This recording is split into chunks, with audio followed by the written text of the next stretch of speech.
And all I did was go. I'm not surprised. I just slept through the whole thing of it. And the nurse turned around to me and said, "You were asleep when were you by any chance?" He was like, "No, of course not." Probably the best way to be, isn't it? How do you pronounce your name? Is it Gerwain or Gerwain. Gerwain. Gerwain. Gerwain. It's just unusual. Yeah, but everyone just calls me Gaz. Gers. Gaz. That's good. Yeah. Yeah. Everyone just knows me as Gaz. So we're here today, if you don't mind, just for you to tell us a little bit about yourself. Yeah, no problem. Rob is going to be filming, or is filming, and basically it's just so that we can document some things for our website and to actually, maybe show to people and everything, which is brilliant. Okay, no problem. Is that okay? Yeah. So just tell us a little bit about yourself and, why are you here today? Okay, my name is Gerwain Wilson. Everyone knows me as Gaz. I work in the Ashbridge Cumbrian, where I've been working there for amount of go over 10.5 years, nearly 11 years in July 29th. When I first started there, I wasn't a kitchen assistant to start off with. I was actually a play leader, a fun leader. So I organised children's parties and that sort of stuff. Prior to that, then, before I left school, it was really, really hard for me to get a job. But I stuck to my guns. I put on my CV, I didn't hide my tuberous sclerosis or epilepsy. I put all my accomplishments and whatnot. I didn't hear any responses, but I was thinking, I don't know, one stage I was thinking to myself, well, what if? And then finally I got into employment, where I worked as a play leader for the Gerwain County Borough Councils. Brilliant. So I worked with 8 to 12-year-old children, school age, comp kids, sports day type thing, drawing, colouring, karaoke, the type of things like what you would normally do. That lasted from July,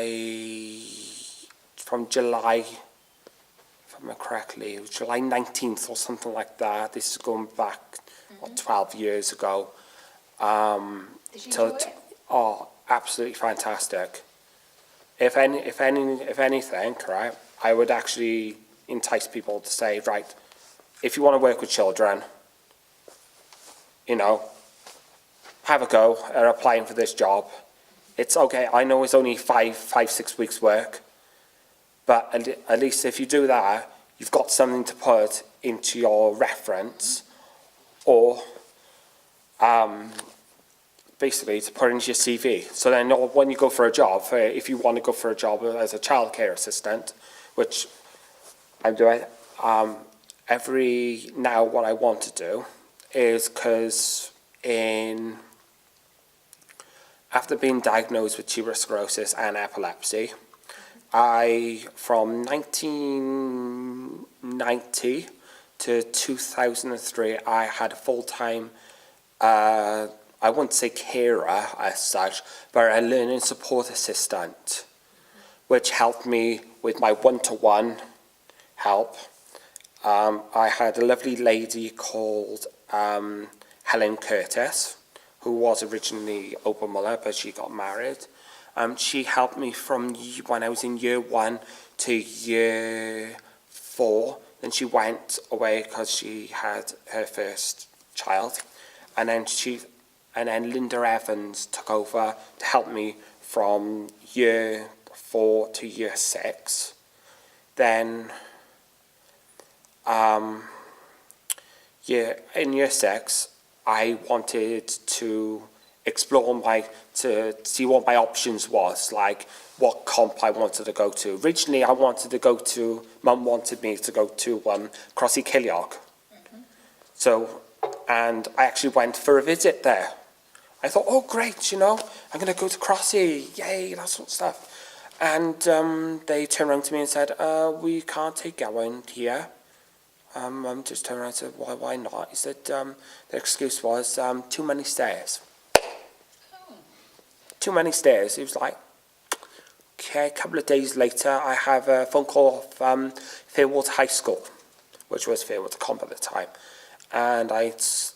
And year 6, I had a lovely lady called Liz Moreno and a lovely guy called Richard Barrell. And he helped me, and she took over the help that I had. So from Linda Evans, she stayed with Comfortable. And when I went into Fairwater, I had Liz Moreno as my full-time person, helped with my maths, my English, and that sort of stuff.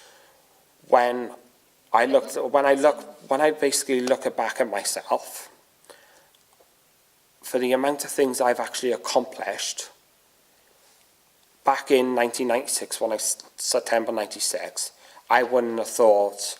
I had people say, "Oh, don't worry, you're not going to do GCSEs. You're not going to go off and do a GMVQ intermediate or foundation. You're not going to do a BTEC first diploma or that sort of stuff." And I just like what I said to the guys last night. I said, right, the thing is, I looked at it was as if I looked in the face of the demons. I'd look, right, I do have this condition, right? It's not going to stop me, right?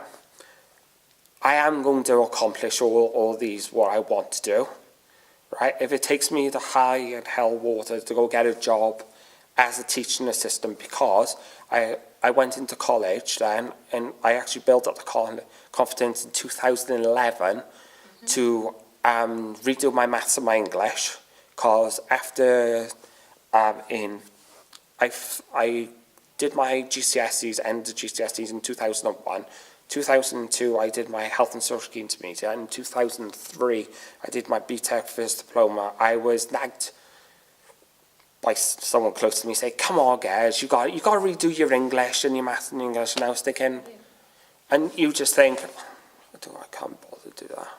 But then 2011, I went to Pontypool Settlement, where I built up the confidence to do 3 years of maths, 2 years of English, which they called an OCM, which is an Open College Network. After that, then I built up the confidence to go do a teaching assistant course, to which I had a lovely lady called Dorothy, who didn't just go to one person and say, right, would you like some help with your homework or anything like that, or would you like to me explain everything? She actually went around the class and helped. And if there was any problems with the homework, she'll actually give it to your homework back and say, look, this needs to be done, need to be redone, right? You need to add bits and bobs and that sort of stuff. And it's like, right, okay. I had help because my vocabulary was a bit shocking a bit. I had my mum help me with all my grammar and my spelling and that sort of stuff. And she said, right, okay, this is what you do, that sort of stuff. And then I handed in my homework and it was fine. And I passed my teaching assistant course, which is a teaching assistant level 2 award in supporting in schools, which actually sounds a bit posh. Very good. And I believe you're writing a book. Maybe didn't think about writing a book? Well, funny enough, after I did the teaching assistant course, I wanted to help because Mum works with the deaf. I wanted to learn how to do sign language. So I went and done a level 2 sign language course. I did, with that, then throughout the course, you had to have a conversation, how to say, I want to go shopping, in sign language, what's your name, how old are you, that sort of stuff. And I knew most of it because because when I was in school, Mum used to work in Hollybush School, which the old Hollybush School, and I used to go, when I finished school, I would see deaf children, and the reason why I wanted to do the teaching assistant course was because of the full-time help I had from 1990 to 2003. I wanted to give back the help to someone else's child so that they got the benefit of the doubt to say, look, okay, I've got learning difficulties, but it's not going to stop me. I am going to progress. I want to do this into the start, and I want to go into a full-time job, which I enjoy. Yes, my inspiration to write a book came about 2-3 weeks ago. Everyone turned around to me and said, what inspired you? Nothing really inspired me, to be honest. It was just one night. I finished work at about 11 o'clock. I got picked up from work, sorted out my bag for the next day because I was working at 6 closed or 12:05, I can't remember what I was doing. So long ago now. And I was just, I couldn't get to sleep, and I had a notebook beside the bed, and I just looked in the dark, and I was thinking, well, I've had loads of things done to me. I've got tuberous sclerosis, I've got epilepsy, I've had loads of fits in the past. I'm on a Tron, I went on a Tron trial. They didn't know if I was on the placebo drug or the everolimus. I'm now on the sirolimus. About 2-3 weeks ago, I'm on the sirolimus at the moment, and they said that because the everolimus wasn't funded by the Welsh government, that I would go on to this drug. Because now that they are funded by this drug is actually the all singing, all dancing, is actually funded now by the Welsh government. So what I had I had a MRI scan about 2 weeks ago.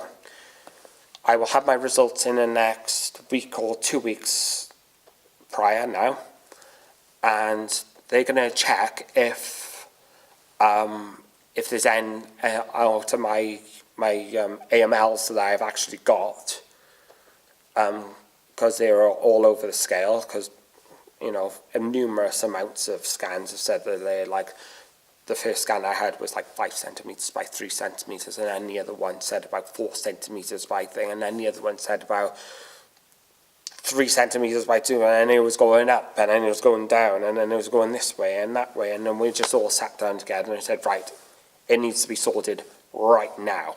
So, did you think you'd write all that down then in this book? You'd write all your experiences? Well, tell the truth, my mum doesn't know I'm doing it. Oh, okay.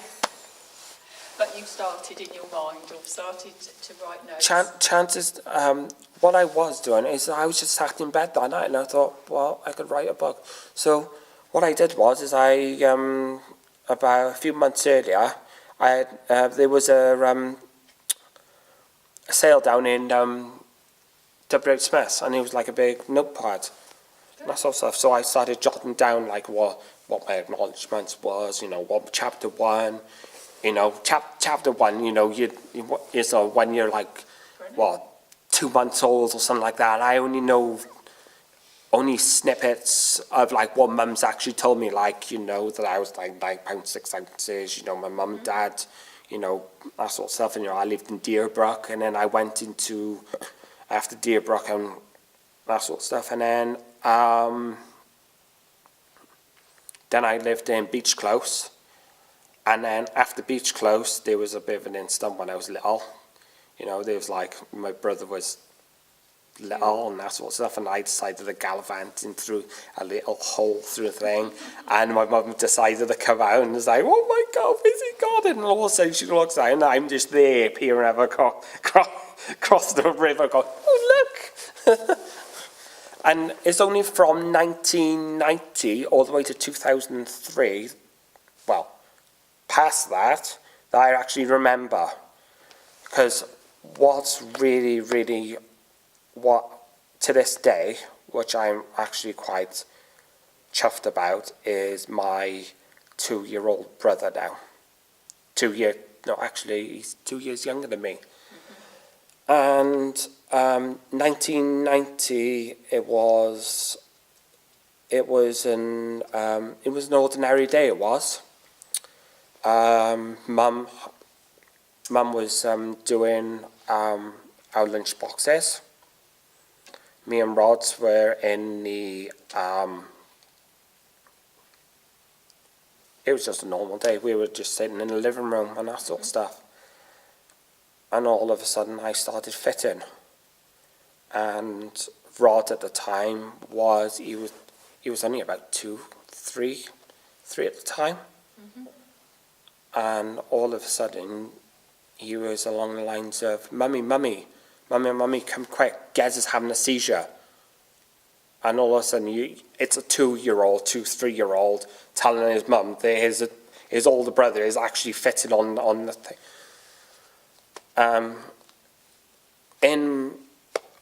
Because I wanted to write a book, I don't want people, if I do want to have it, I don't really want to have it published or anything like that.